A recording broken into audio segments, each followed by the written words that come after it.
জীবনের অর্থ কি? আপনার জন্ম হয়েছিল বস্ত্রহীনতার মধ্যে দিয়ে এবং আপনার মৃত্যু হবে বস্ত্রহীনতার মধ্যে দিয়ে। আপনি পৃথিবীতে এসেছিলেন অত্যন্ত দুর্বল হয়ে। এত দুর্বল ছিলেন যে মার সাহায্য ছাড়া খাবারটুকু মুখে নিতে পারতেন না। আপনি যখন এই পৃথিবী ছেড়ে চলে যাবেন তখনও আপনি অত্যন্ত দুর্বল ও অসহায় থাকবেন। তখন আপনার কাফনের কাপড়টুকু আপনি নিজে পরতে পারবেন না, আরেকজন আপনাকে তা পরিয়ে দেবে। যখন আপনি এই পৃথিবীতে এসেছিলেন তখন আপনার অর্থ সম্পদ কিছুই ছিল না। যখন আপনি এই পৃথিবী ছেড়ে চলে যাবেন তখনও আপনার অর্থ সম্পদ কিছুই থাকবে না।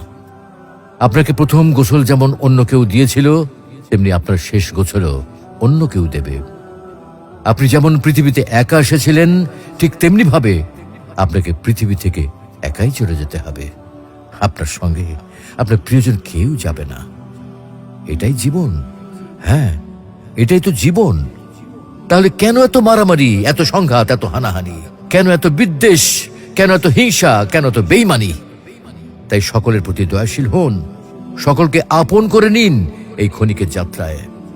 জীবন খুবই সংক্ষিপ্ত, সুতরাং জীবনকে মহৎ কাজে উৎসর্গ করুন।